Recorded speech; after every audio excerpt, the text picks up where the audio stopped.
Welcome to Life Stories. In today's story, we'll follow the incredible journey of a 10-year-old girl named Emma, who walks into a hospital one early morning, holding a tiny, newborn baby in her arms. What happens next is a testament to the strength of the human spirit, the healing power of love, and the support of a community that refuses to let a young child face the world alone.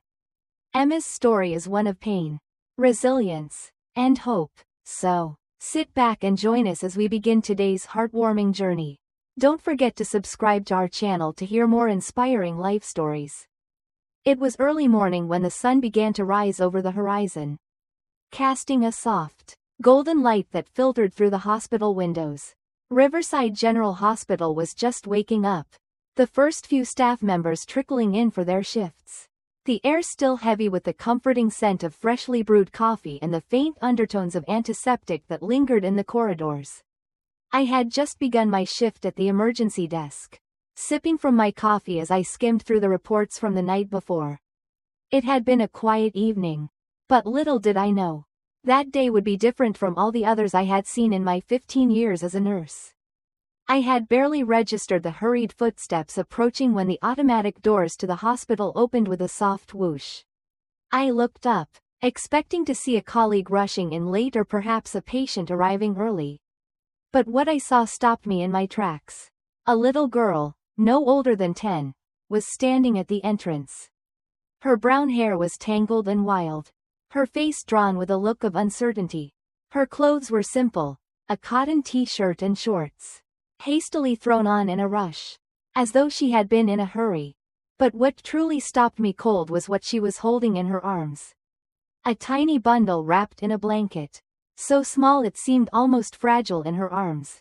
I felt a chill run down my spine as I took a few steps toward her, my heart pounding in my chest. "Sweetheart, are you okay?" I asked, stepping forward to meet her, my voice a little shaky but steady enough to reassure her. The little girl didn't answer immediately. Instead, she looked up at me with wide, frightened eyes. She was trembling, but not from the cold. No, it was fear, deep, overwhelming fear, and she was clutching the bundle in her arms as though it were the only thing keeping her tethered to reality.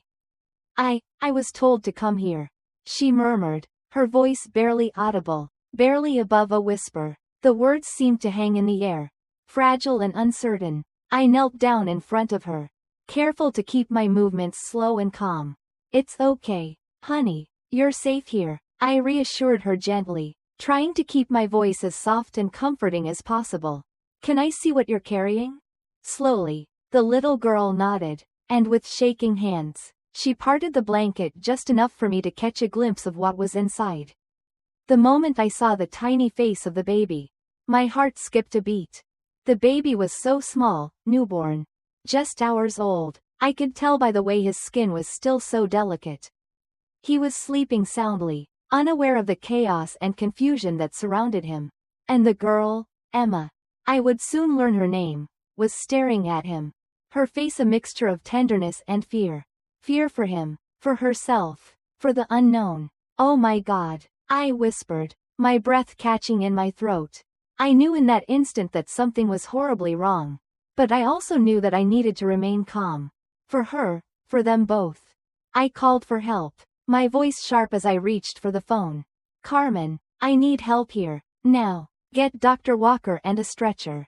Quick." Within moments, Carmen, a young nurse who had been working with me for 2 years, rushed over, her eyes widening when she saw Emma and the baby. She didn't need to ask questions. She knew the urgency. Dr. Walker was quickly called, and the emergency team began to take action. I turned back to Emma, trying to keep my voice steady. "Sweetheart, what's your name?" I asked softly, not wanting to overwhelm her, but needing to know who she was. "Emma," she replied quietly, her voice trembling as she looked down at the baby.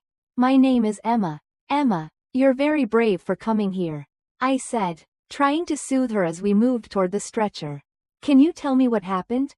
Emma's eyes filled with tears as she gazed at the baby. "I woke up, and he was there," she whispered, her voice breaking. "It hurts so much." Her words hit me like a punch to the gut. Years of experience had taught me to read between the lines, to recognize when something wasn't right. This was worse than anything I had imagined. But right now, my focus had to be on Emma and the baby. It's okay, honey, I said softly, my hand gently squeezing hers. You don't need to explain anything right now. We're going to take care of you and the baby. All right? As Carmen rushed off to get the stretcher, I knelt beside Emma, trying to keep the panic out of my voice. I could feel my heart racing. But I had to stay composed for her. Is there anyone we can call? Your parents, Emma? I asked, trying to make sense of the situation. Emma shook her head, her eyes still fixed on the baby.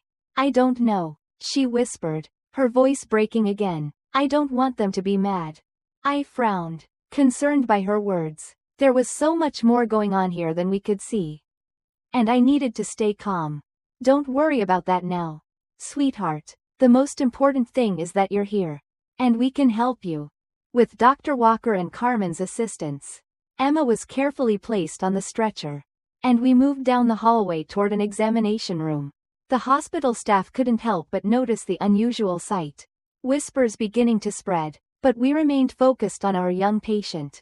Emma looked fragile, like she might shatter at any moment. But she was holding it together, barely. As we moved through the corridors, I turned to her again, trying to distract her from the confusion around us. Emma, sweetheart, do you know how you got here? Was anyone with you? A lady? Emma said slowly, her words faltering. She saw me on the street and said I needed to come here. A lady. The words echoed in my mind. But there was no time to dwell on it. Emma's confusion, her fear, it was clear that whatever had happened, it had shaken her to the core. And now, it was my job to make sure she was safe. In that moment, I realized that everything was about to change, not just for Emma and the baby, but for all of us. We were about to walk into a nightmare that no child should ever have to face. And yet, here we were. As we moved through the sterile corridors of the hospital, the buzz of activity grew louder. Doctors, nurses, and staff hurrying to and fro, each absorbed in their tasks. But for me, all the noise faded into the background. All I could focus on was the little girl lying on the stretcher, clutching the tiny bundle of a baby to her chest, her face pale and anxious. When we reached the examination room, Dr. Walker and Carmen quickly got to work, setting up the space for Emma and Noah. The room felt too bright, too sterile, too overwhelming for a child who had already been through something unimaginable. I stayed by Emma's side, holding her hand, trying to offer her whatever comfort I could. Emma, we need to examine the baby to make sure he's all right. Is that okay? I asked softly, my voice gentle, careful not to scare her more. She hesitated, her eyes locking onto the baby as if she were afraid someone might take him away. You won't take him away, will you? She asked, her voice barely a whisper, the words laced with fear. I exchanged a glance with Dr. Walker, who gave me a reassuring nod. No, Emma, we won't take him away. We just want to make sure he's healthy. You can stay right here with him. She nodded, a flicker of relief passing through her eyes. Though her grip on the baby tightened, Dr. Walker carefully took Noah from Emma's arms. And I could see the struggle in her face, the deep reluctance to let go, even for a moment. But she trusted us, as much as she could. And that was enough for now. As Dr. Walker began his examination of the baby, Carmen stepped aside to help him. Emma sat on the bed, her eyes fixed on Noah as he was gently placed on the examination table. I remained beside her, rubbing her arm comfortingly. Her expression remained distant, lost in thought, but I could see the fear in her eyes. The uncertainty. I wished I could take it all away. But I knew it wasn't that simple. Emma, I began softly, trying to reach her through the silence. Can you tell me how you got here? How did you end up at the hospital? She blinked, as though trying to remember. I walked, she said quietly, her voice trembling. It wasn't far, I think. A lady told me to come here. A lady. The words hung in the air, chilling me in a way I couldn't explain. It didn't make sense. Emma was just a little girl. How could she have walked here alone? In such a state of distress? And who was this lady who had directed her to the hospital? Dr. Walker noticed the worry on my face. But I couldn't ask him about it now. I had to stay focused on Emma. There was so much she wasn't saying. And I knew it, but the words wouldn't come. Not yet. She wasn't ready. We turned our attention to the baby. And Carmen, who had been examining him, reported that his vital signs were stable. He seemed healthy for his age, though he would need more detailed tests to confirm everything. Dr. Walker nodded, but I could see the grim look on his face. Something wasn't right. As I sat beside Emma, the silence between us grew heavier. It wasn't just the unease of being in the hospital that was making her withdraw. It was the trauma, the confusion, and the fear she carried with her. I could feel it radiating off of her like a physical presence. I wanted to reach out to her, to make her feel safe. But the truth was, I didn't know how. Emma, I said gently, my heart breaking for her. Is there anyone we can call? Your parents, maybe? Her eyes lowered, her small fingers tracing the edge of the blanket that still wrapped around Noah. I don't know where they are, she whispered. I don't want them to be mad at me. Her words stung. There was so much fear in them. So much shame. What had happened to this little girl? And why did she think her parents would be angry with her? The questions swirled in my mind. But I knew better than to press her too hard. She needed time. We're going to take care of you. Emma, I said softly. You don't need to worry about anything right now. You're safe here. She looked at me, her eyes filled with sadness and confusion, as though she didn't entirely believe me. But I don't understand, she murmured, her voice barely audible. Why did this happen? Why am I here? Her question hung in the air, unanswered. How could I explain it to her? How could I explain what had happened to her in a way that would make sense? The truth was, I couldn't, not yet. As we waited for the next steps, Emma remained silent, her thoughts and fears locked away in a world I couldn't reach. All I could do was be there for her, offering her whatever small measure of comfort I could. The rest, I knew, would take time, but Emma was here now, and that was all that mattered. For the moment, she was safe, and that had to be enough. The hospital was buzzing with activity as the day progressed. But the focus in Emma's room remained on her and Noah. I could see that the confusion and fear were still etched in Emma's face. She was so small, so young, yet she had already faced horrors no child should ever endure. The weight of her situation was too much for someone so innocent to bear. But here, surrounded by the medical team, social workers, and the compassionate staff, she had one thing going for her: she wasn't alone anymore. Dr. Walker and I had worked through the initial examinations, and though Emma was still hesitant to trust anyone fully, she began to slowly relax. I stayed close to her, trying my best to offer her a sense of stability in the middle of all the chaos. The baby, Noah, was stable, though there were still many tests ahead. The doctors were making sure everything was done properly. But for the moment, Noah was safe in Emma's arms. After some time, I noticed a shift in Emma. Despite the uncertainty, there was a quiet resolve in her eyes when she looked at Noah. It was as if, for all her confusion and fear, she knew one thing for certain: she would protect him at all costs. Her maternal instinct was already so strong. Even though she was just a child herself, she cradled Noah in her arms, her small hands carefully adjusting the blanket around him as though she were protecting something precious. I couldn't help but feel a pang of sadness, knowing she was trying to hold the world together for them both. At that moment, the door to the room opened, and in walked Rachel, the social worker assigned to Emma's case. She had been working tirelessly behind the scenes, coordinating with various departments, trying to figure out what would happen next. The hospital staff was fully aware that Emma couldn't go back to the home she had come from. We were already in contact with the authorities, and it seemed more certain with every passing hour that Emma would need to be placed in foster care. Rachel, with her calm and understanding demeanor, approached the bed and smiled softly at Emma. Emma, she began, her voice warm and inviting. I want you to meet someone. This is Mrs. Clark. Emma looked up, her eyes wide and wary as she shifted Noah in her arms. Mrs. Clark, a woman in her mid-40s, walked in with a gentle smile. She had a presence that immediately put you at ease. Mrs. Clark was a foster parent with years of experience in caring for children in need. She had a calmness about her that made her the perfect person to help Emma through the process. "Hi, Emma," Mrs. Clark said softly, kneeling down so that she was at eye level with the little girl. "I've heard a lot about you and Noah. I'm here to help, okay?" Emma clutched Noah closer to her chest, her eyes darting between Mrs. Clark and Rachel. "Are you going to take him away?" she asked, her voice shaky. I could feel the tension in the room rise. Emma's fear was palpable, and it broke my heart to see her so terrified of losing Noah, the one constant in her world right now. Rachel moved closer and knelt beside Emma, placing a reassuring hand on her shoulder. "No, Emma," she said gently, "Mrs. Clark is here to help both you and Noah. She's going to make sure that you both stay safe. And she will be there to help take care of Noah. But you can stay with him.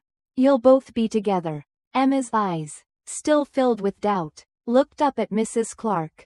"Will you take care of him?" she asked, her voice so small, almost like a whisper. Mrs. Clark smiled warmly. "I promise you, Emma," she said, her voice filled with compassion. "I'll take care of him. Just like I'll take care of you." I could see Emma's shoulders slowly relax, though her hands still tightly gripped Noah. I couldn't blame her for being unsure. She was a young girl who had been through so much, and now she was being asked to trust complete strangers with her most precious responsibility. But there was something in Mrs. Clark's gentle words that seemed to reach Emma. Slowly, she nodded, though I could tell there were still many questions swirling in her mind. "We'll make sure you and Noah are taken care of," Rachel said, offering Emma a smile. "You're not alone anymore, okay?" It was a small step, but it was a step nonetheless. Emma didn't smile back, but there was a slight shift in her posture. A quiet acknowledgement that maybe, just maybe, things would be all right. The reality of the situation still hung heavy in the room. But I knew that for Emma, and for Noah, there was a new chapter ahead. It wouldn't be easy, and it wouldn't happen overnight. But with Mrs. Clark's support, and with all of us here to help, there was hope. We had a long way to go before everything could be sorted out. But for the first time that day, I felt like Emma might actually have a chance at healing. She was still so young, and her future was uncertain. But in that moment, I believed that she and Noah would find the peace they deserved. The days seemed to stretch on, one blending into the next. But as the hours passed, I could feel something shifting in Emma. She was no longer the trembling, fearful child who had arrived at the hospital clinging to the baby in her arms. There was a subtle change in her, something quiet but undeniable, a flicker of hope, a spark of trust. It wasn't much, but it was enough to make me believe that, maybe, just maybe, she could heal. I spent a lot of time with Emma, offering her comfort and keeping her company as she adjusted to the reality of her situation. Her room at the hospital had transformed from a stark, clinical space into something warmer and more inviting. The walls were covered with colorful drawings and soft toys, gifts from the nurses and doctors who had come to care for her and Noah. Every day, it seemed, more people dropped by with small tokens of love, stuffed animals, books, and cards. It was as though the entire hospital had rallied around her, offering the one thing she needed most, love. Emma was still cautious, still guarded. She hadn't fully let go of her fear. Not yet, but I could see her opening up little by little. It started with her talking more, small conversations here and there, asking questions about the baby, about what would happen next. And sometimes, there was even a fleeting smile when she'd talk about Noah. That was the thing about Emma. Even in the midst of her pain, her fear, and her uncertainty, she had an undeniable love for the baby. It was a love so pure, so instinctual, that it almost seemed to overshadow everything else. She was so small herself, yet she had become his protector, his caregiver, and in some ways, his mother. I couldn't help but admire her strength, even though I knew she didn't fully understand the depth of what she had already given. It was early one afternoon when Mrs. Clark, The foster mother returned to visit. Emma had been more relaxed during her previous meeting with her, though she hadn't fully warmed up to the idea of living with a new family. She still looked at Mrs. Clark with wariness. But there was something in the way she looked at the foster mother now, a glimmer of curiosity. Perhaps, or maybe even a bit of hope. Mrs. Clark entered the room with a smile and a small, brightly colored box in her hands. "I brought you something, Emma," Mrs. Clark said softly, sitting on the edge of the bed. Emma looked up, her eyes hesitant but intrigued. She didn't speak, but she set Noah down gently in the crib beside her, turning her full attention to the woman in front of her. Inside the box was a small, soft blanket, the kind that you might give to a newborn. Mrs. Clark held it out to Emma with a gentle smile. "I thought Noah might like this," she said. "It's something to make him feel safe and comfortable, just like he's at home." Emma took the blanket cautiously, her fingers running over the fabric as if she were unsure whether she should accept it. But after a moment, she draped it carefully over Noah, her face softening as she looked at the baby. "He'll like this," she said quietly, her voice tender in a way I hadn't heard before. It wasn't much, just a simple gesture, but it was a significant one. Emma was starting to see the possibility of a life where she and Noah could be cared for, where they could find safety together. Mrs. Clark leaned in, her voice calm but filled with sincerity. "You know, Emma, you don't have to carry all of this alone. You're still so young. You have so many people here who care about you. And we'll help you, every step of the way." The words seemed to sink in, even if Emma didn't fully understand them yet. I saw her glance at Noah, her hands gently smoothing the blanket over him. For the first time in days, I saw something shift in her eyes, a quiet acceptance, a fragile belief that maybe, just maybe, she didn't have to be afraid anymore. As the days continued to pass, the support around Emma grew stronger. Mrs. Clark visited often, always with a warm smile and an open heart, while the hospital staff continued to provide everything Emma and Noah needed. I could see the girl growing, little by little, into someone who was beginning to believe that there was a future for her beyond the trauma and fear. She still wasn't sure about what would happen next. Still wasn't sure if she could trust everything and everyone around her. But for the first time since I had met her, I saw the glimmer of hope in her eyes. Healing, I realized, was a long and difficult road, one that didn't happen overnight. But Emma and Noah weren't alone anymore. They had a future now. And there was a chance for them to grow, to thrive, and to find the safety and love they so deeply deserved. I stayed with Emma as often as I could, offering her comfort and care when she needed it. I watched as she held Noah, cradling him in her arms, her small hands gently rocking him to sleep. The bond between them was undeniable. And for Emma, it was the only thing that made sense in a world that had been so cruel to her. And though the road ahead would be long, I knew one thing for certain: Emma was a survivor. She had already proven that by walking into that hospital, by seeking help for herself and for Noah, and with the love and support of those around her, I had no doubt that she would heal. Slowly but surely, as Emma slowly began to heal, the weight of her past started to loosen its grip. She was still scared, unsure of the future, but with every passing day, she grew stronger. Mrs. Clark's visits became more frequent, and with each one, Emma began to understand that there was a family waiting for her, one that would love and protect her. And most importantly, never let her go through anything alone again. Her bond with Noah deepened, and I saw a resilience in her that could never be broken. She still had a long journey ahead, and the memories of what she had endured would not disappear overnight. But for the first time in what felt like forever, Emma had a glimmer of hope, a promise that she could be more than the trauma that defined her. With the support of her new family, the doctors, the nurses, and even the social workers who had all stepped up to help her, Emma had a chance, a real chance, to rebuild her life. Life, as we know, can be both beautiful and heartbreaking. It's in moments like these, when we see the strength of the human spirit, that we are reminded of how important it is to show kindness and empathy. Emma's story is one of courage, resilience, and the incredible capacity for love. even in the most unimaginable circumstances. And as she continues her journey, I have no doubt that the love she has for Noah, and the love that surrounds her, will be the guiding light leading her forward. Thank you for following Emma's journey.